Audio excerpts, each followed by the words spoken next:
Hi everyone, and welcome to another Literacy Ready training refresher. This training refresher focuses on close reading in the English units, and specifically in the second English unit, which focuses on UBIC. So I'm going to be talking about what is involved in close reading in English, what makes that unique, and also just some advice for teaching the close reading that we do in the unit. So first of all, how is close reading situated within this unit? So basically what we do with close reading in Unit 2 is that as students read chapters in the novel, UBIC, they look for language or writing patterns.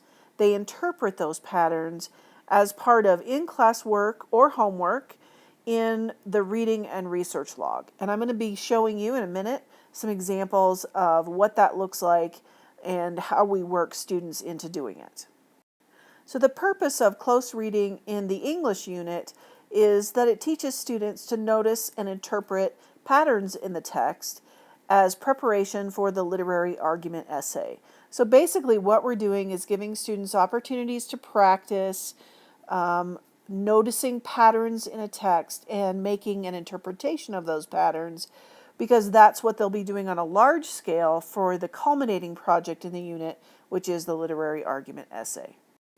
So how is close reading unique to English? Certainly it is different from close reading in science and close reading in history. And specifically what we're doing in English when we do a close reading is we're reading for an interpretive purpose. And we're working with the text to develop an interpretation from the textual evidence.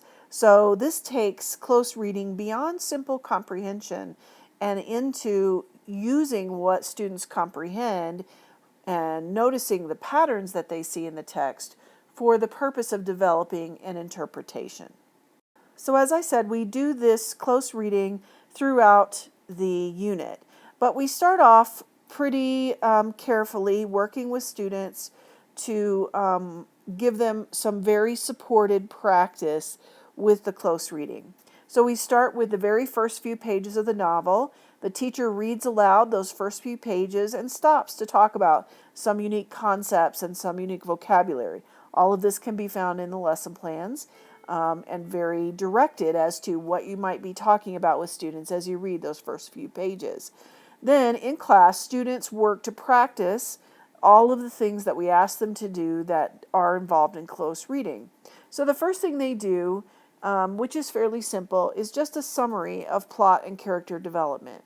So what happens in those few pages that get read from the beginning and what characters are introduced. The second thing we ask them to do is to make a list of interesting writing patterns in those pages. And this they can work with a partner on, they can work with a small group, they can do it independently, depending on how your students feel confident with this kind of work, whether they've done this before. So they make a list of patterns that they notice. Maybe it's patterns about the vocabulary that's used. Maybe it's patterns about conversation, dialogue. Maybe it's a pattern about description of characters. It doesn't really matter. The students make a list of the patterns. Then the teacher takes one of those patterns and models for students how to write an interpretation. There is a sample interpretation provided in the lesson plans that you can certainly use, although it's useful, I think, for students to see their teacher working through thinking out loud about how you might take a pattern and just posit a possible interpretation, knowing that your interpretation may not be perfect, may not be even good, but just knowing that it must be based on what's the evidence in the text. So the teacher models writing about a pattern, and then the students pick another pattern that they noticed or that one of their colleagues noticed, and they practice writing an interpretation of one of those patterns. So this is the kind of supported work that we do to introduce students to the reading and research log and the work in the reading and research log, and specifically to the close reading that we're asking students to do throughout the rest of the unit. Certainly, if your students are really struggling with this after this first lesson, then it would be important to repeat opportunities for them to see it modeled, to work together with a partner before setting them loose to work independently. So I wanted to show you too a little bit about what the reading and research log looks like for Unit 2. So for each chapter, starting with Chapter 2, students are going to complete each of these questions. The first one, as I said, just ask them to write a brief summary of the plot and character development.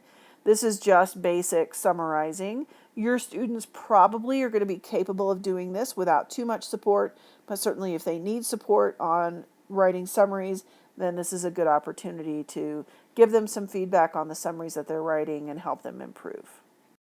The second part of the reading and research log is really where the rubber starts meeting the road. This is where students start noticing and listing patterns in the author's words and phrases. So here we're asking them to list the words and phrases that they noticed and to provide page numbers.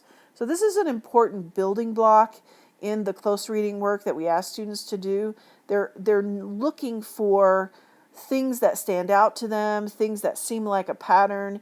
As I said before, it might be a description of characters. It might be something about the language that gets used by certain characters or in descriptions.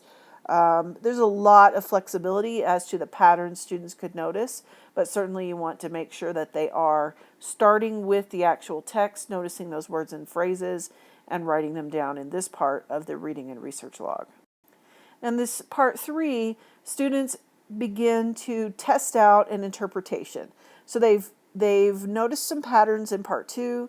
In part 3, they have to answer the question, why might the author have chosen to use words and phrases in that way? So this is where students can think about character development, connections to the plot or the setting, key concepts or themes, rhetorical strategies, literary devices, that kind of thing. So what you're asking them to do here is to take the raw material that they developed in part 2 and use it to posit a possible interpretation. Finally, in part 4, you ask students to write a level 2 question for the chapter. Level 2 questions, and there's a lot of information in the lesson plans about this, but level 2 question is one that asks them to go beyond the surface level to come up with a question that could be discussed by the class. So overall, and to finish up, I would say that the close reading that we do in this particular unit provides an opportunity for students to practice interpretation, to practice close reading, to practice using textual evidence to make their interpretations without any high stakes attached to them, and to give them that kind of practice in preparation for the literary argument essay that they're going to write at the end of the unit. While students are practicing this, teachers should definitely provide feedback and support and remind students always to use text to support their interpretation. This is a complicated move for students. It really involves a move past simple comprehension and into interpretation. That's a sophisticated move. It does require practice on their part and support from you, the teacher. Ultimately, our goal is that they will be able to read literary texts in such a way that they can use textual evidence to support an interpretation.